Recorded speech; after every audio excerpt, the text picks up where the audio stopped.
बार के प्रयास में भारत ने मंगलयान भेज दिया। हम उन वैज्ञानिकों को धन्यवाद देते हैं, आभार प्रकट करते हैं, लेकिन उसके साथ एक कड़ी जोड़ना चाहते हैं। माननीय प्रधानमंत्री मोदी जी ने कहा था कि गुजरात में अहमदाबाद में हमारे टैक्सी से अगर यात्रा करते हैं तो 1 किलोमीटर की यात्रा तय करने में 10 रुपए पर किलोमीटर खर्च आते हैं। हमारे भारतीय वैज्ञानिकों ने केवल 7 रुपए पर किलोमीटर खर्चे के हिसाब से मंगलयान भेज दिया। आदमी चलता है 10 रुपए पर किलोमीटर, मंगलयान चला गया 7 रुपए पर किलोमीटर। ये गर्व का विषय है भारतीयों के लिए और भारतीय वैज्ञानिकों के लिए।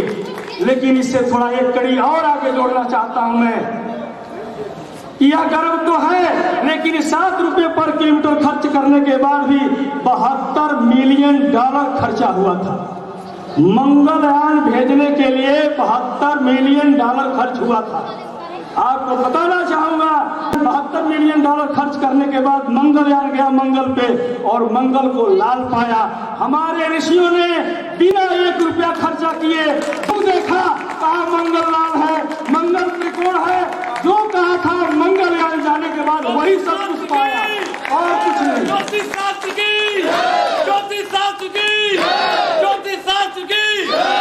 बहुत बहुत धन्यवाद। मैं ये कहना चाहता हूँ, स्मरण दिलाना चाहता हूँ कि अगर $72 मिलियन हमारे बच जाए तो हमारे भारतीयों के और काम आ जाएंगे। हम ज्योतिषियों को दीजिए, एक प्रयोगशाला बनवा दीजिए। आप मेडिकल साइंस के लिए करोड़ों करोड़ रुपया देते हैं, आप विज्ञान के लिए करोड़ों करोड़ रुपया देते हैं और हम ज्योतिषियों के लिए कुछ नहीं मिलता है। हमारे ज्योतिषी के लिए अगर एक वेधशाला बन जाता है तो हमने वेदर के ऊपर तमाम चीजों पर हम भविष्यवाणी करते हैं जो लगभग हम खरे उतरते हैं।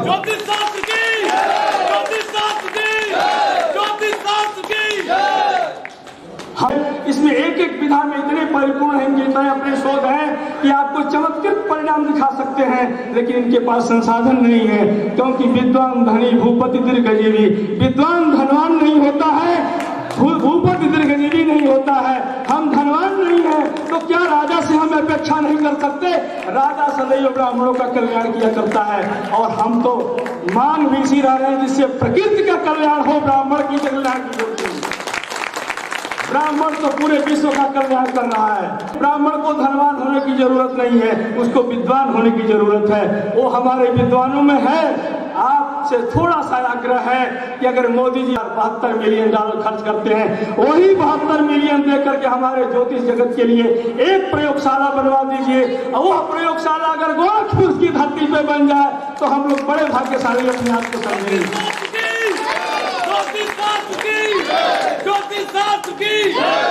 महाराज जी, आपका ध्यान आकर्षित करते हुए मैं कहना चाहूंगा, इस पहली बार पूर्वांचल में पहला अंतर्राष्ट्रीय ज्योतिष सम्मेलन हमने कराया, जिसमें बांग्लादेश, त्रिपुरा, हमारे बीच दुबई, नेपाल, कैलिफोर्निया, तमाम देशों से हमारे बीच ज्योतिषी उपस्थित हैं। और आपको बताते हुए मैं गौरवान्वित हूँ, तमाम ट्रेनें, फ्लाइटें गोरखपुर की कैंसिल होने के कारण से 20 देश के ज्योतिषी नहीं आ पाए हैं गोरखपुर। 20 देश के सभी लोगों के वीडियो क्लिप हमारे पास हैं, लेकिन मैं उनको, मेरे पास समय का अभाव है, मैक्सिमम विद्वानों ने देखा, उन्होंने वीडियो क्लिप बाहर भेजा, क्षमा मांगा। अगली बार मैं वादा करता हूँ, यहाँ जो जिला स्तर पे कोई गोष्ठी नहीं हो सकी है, मैं पहला प्रयास किया हूँ और सीधे देश विदेश के तमाम ज्योतिषियों को इकट्ठा कर दिया हूँ गोरखपुर।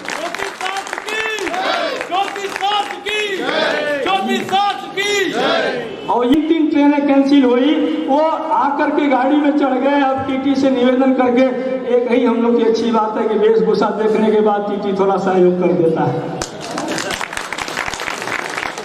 अगर हमारे वेशभूषा में इतना दम है तो हम महाराज जी आपसे आग्रह करते हैं, अगर वेशभूषा हमको इतना प्रभावित आम जनमानस को कर सकता है तो थोड़ा सा एक प्रयोगशाला गोरखपुर में दे दीजिए, हम दिखा देते हैं दुनिया को कि ज्योतिष क्या है।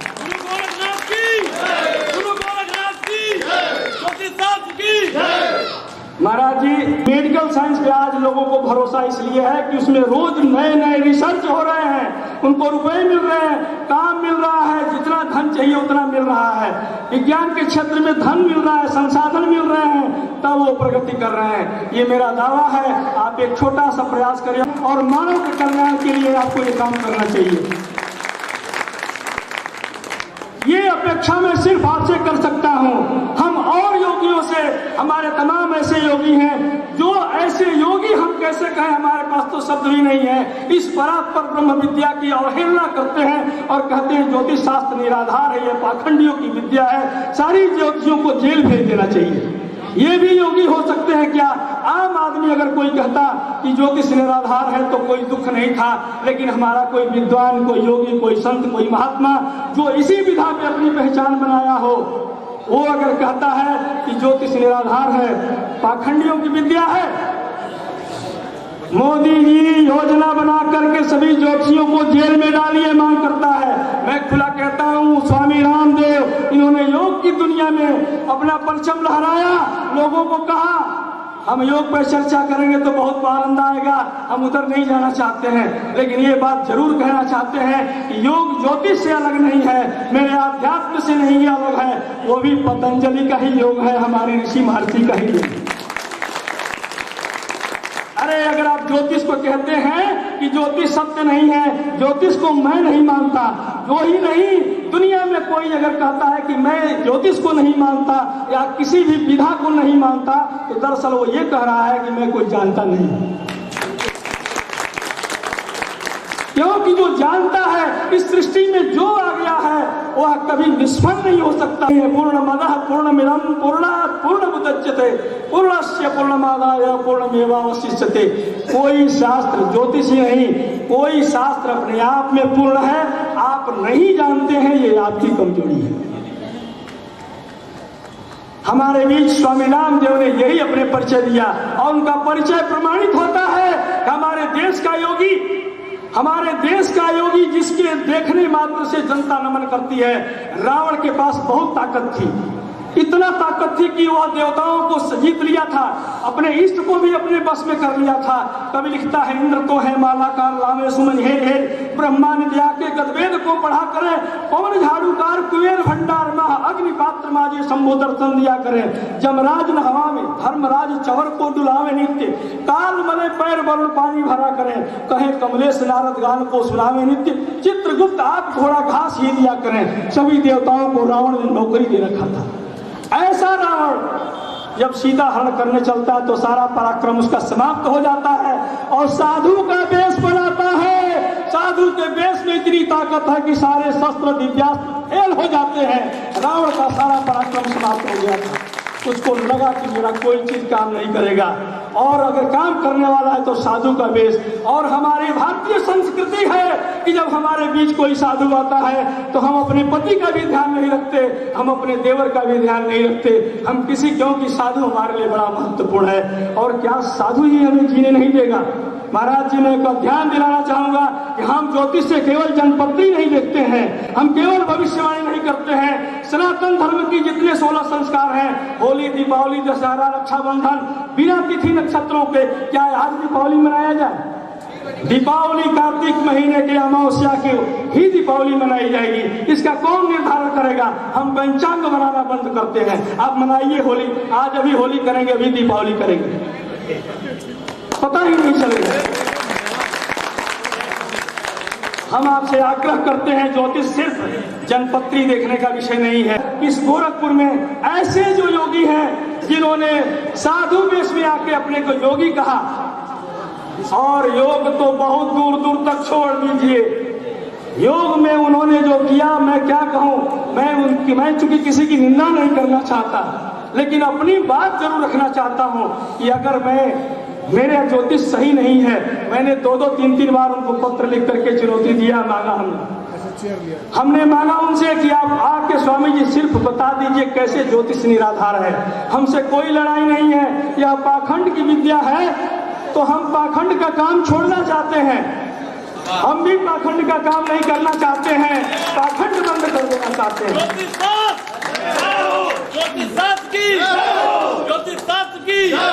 गुरु गोरखनाथ की, गुरु गोरखनाथ की। और अगर यह पाखंड है तो सरकार विश्वविद्यालय चलाती है, संपूर्णानंद संस्कृत विश्वविद्यालय जैसा विश्वविद्यालय चलाती है। आपके यहाँ भी एक महाविद्यालय चलता है जिसमें ज्योतिषियों को आप पेमेंट देते हैं। और अगर सचमुच हम सभी ज्योतिषी पाखंडी हैं तो पाखंडी हमारे बीच काशी हिंदू विश्वविद्यालय के चंद्रमौली उपाध्याय बैठे हुए हैं, डॉक्टर विनय बैठे हुए हैं। ऐसे लोग भी अगर पाखंडी हैं, और इससे बड़ी बात है कि सरकार ही पाखंडी है, क्योंकि विद्यालय उसने खोल रखा है, मान्यता उसने दे रखी है, हमने नहीं किया। महाराज जी, यह तो अत्यंत सम्मान का विषय है ज्योतिष, इसको लाइए मानव पटल पे। मैं ये कहना चाह रहा हूँ कि अगर एक मंगलयान वैज्ञानिक अगर भेजते हैं, हमारे ऋषि अगर बिना खर्चा किए मंगलयान भेजते हैं और मंगल ला नहीं पाते हैं तो हमें सहयोग कर दीजिए। सात्विक रुपया कमाते हैं। आज विश्व में तमाम सम्मेलनों में मैं गया, देश विदेश में सब जगह कहा, अकृत्वा परसंतापम अगत्वा खल मंदिरम अनुलंघ्य सताम मार्गम जत स्वल्पम तद्वहु। दुष्टों का दरबार किए बगैर, धर्म के मार्ग का उल्लंघन किए बगैर और किसी को सताए बगैर, वो जो थोड़ा धन होता है बहुत का काम करता है। हम लोग यही करते हैं महाराज जी, हम लोग और कुछ नहीं करते। हम लोग किसी को लूटते नहीं। हो सकता है कुछ ऐसे ज्योतिषी हो, मैं इससे भी इनकार नहीं करता हूँ, कुछ ऐसे ज्योतिषी हैं जो 4 दिन पत्रिका पढ़ के, 2 किताबें पढ़ करके ज्योतिषी बन गए हैं। वो बने ही इसीलिए हैं कि लोगों को ठगेंगे, परेशान करेंगे। लेकिन जिन्होंने तपस्या की है, 8 वर्ष की उम्र से मैं पढ़ रहा हूँ ज्योतिष, इसलिए मेरे अंदर ये दर्द है। अगर मैं भी यही काम करता तो मुझे भी औरों की भांति दर्द नहीं होता। मैं मरने को तैयार हूँ, मैं मिटने को तैयार हूँ, लेकिन जो पाखंडी कहेगा उसे मैं कदापि बर्दाश्त करने को तैयार हूँ।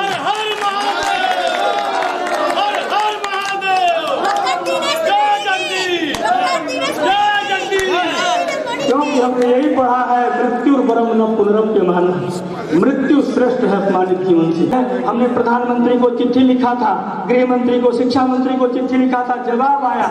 जवाब के बाद स्वामी जी को मैंने फिर दोबारा पत्र लिखा कि सरकार इसको मान्यता दी है, सरकार कह रही है कि ज्योतिष के उन्नयन के लिए सरकार अहर्निश प्रयत्न कर रही है, और हमारा न्यायालय सामने बैठा हुआ है। अभी इस बीच में बोलेंगे, तमाम हाई कोर्ट के डिसीजन है कि ज्योतिष साइंस है, सुप्रीम कोर्ट का आदेश है कि ज्योतिष साइंस है, हाई कोर्ट का आदेश है कि ज्योतिष साइंस है, और सबके मानने के बाद आप हमारे आम जनमानस को भ्रमित कर रहे हैं। आप योगी के रूप में आपने योगी कहा और योग छोड़ करके आपने योग तो छोड़ ही दिया, ज्योतिष की निंदा में लग गए, और ज्योतिष की निंदा के साथ साथ आप व्यापारी बन गए।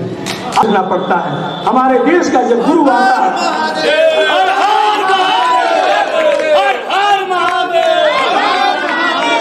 स्वामी रामदेव का भी भारत की जनता ने इसी तरह से स्वागत किया, लेकिन अपना योगत्व तो समाप्त कर दिया आपने। योगी निंदा करता है, योगी इस तरह से पलायनवादी होता है एक मंच से, मुझे दुख है। मैं सिर्फ इतना कहना चाहता हूँ कि हम लोग भी, हमारे पराशर, बाराहमीर जितने भी ऋषि हैं, वह स्वयं में एक पूर्ण वैज्ञानिक थे, और उनके हम सभी वंशज हैं। हमारे धमनियों में उन्हीं का रक्त प्रवाहित कर रहा है।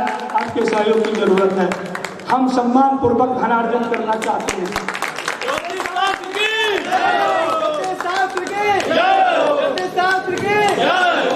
मेरा नाम चूंकि धनेश है, इसलिए मैं ये प्रयास कर लिया हूं अंतर्राष्ट्रीय ज्योतिष सम्मेलन में। तन मन से लोगों ने खूब सहयोग किया, लेकिन धन किसी ने नहीं दिया। शायद यही सभी लोग समझते थे कि मेरा नाम धनेश है, पर्याप्त धन इनके पास है। महाराज जी, हमने एक सम्मेलन कराया, पहला सम्मेलन है। आपका अगर थोड़ा सा स्नेह मिल जाए तो इस ब्रह्म विद्या को मैं उस शिखर तक ले जाना चाहता हूँ कि हमारा भारत जो हिंदू हिमालयम समारभ्य यावत हिंदू सरोवरम तदेव निर्मितम देशम हिंदुस्तानम प्रचक्षते। इस हिंदुस्तान को मैं पुनः यह संकल्प लिया हूँ कि पूरे विश्व में ज्योतिष जगत के नाम पे प्रतिष्ठापित कर सकूं। गुरु गोरक्षनाथ ने जिंदगी में कोई फैक्ट्री नहीं चलवाई।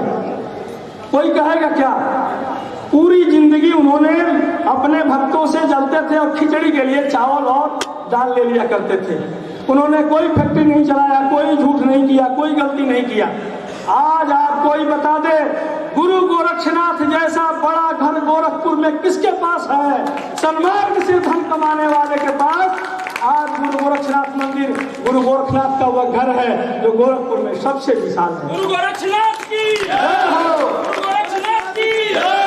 और घर ही नहीं महाराज जी, घर ही नहीं, गोरक्षनाथ के नाम से गोरक्षनाथ मिष्ठान भंडार है, गोरक्षनाथ के नाम पे ट्रांसफर है, ट्रांसपोर्ट है, विद्यालय है, चिकित्सालय है, क्या नहीं है। महाराज जी गोरखधाम चलती है, अरे छोड़ दीजिए, एसआर का नाम ही गोरक्षपुर है, गुरु गोरक्षनाथ के नाम से हो गया। एक भिक्षाटन करने वाला योगी अगर इस स्तर तक पहुंच सकता है तो हम भी पहुंच सकते हैं। सन्मार्ग से हम कमाएंगे। आपका बहुत मैंने समय लिया, लेकिन अंदर पीड़ा बहुत ज्यादा है, बहुत दिनों से भरी पड़ी थी, वो आपके बीच में रखना चाहता हूं, क्योंकि किसको सुनाऊं, कौन सुनेगा, किसको सुनाएं, इसीलिए चुप रहते हैं।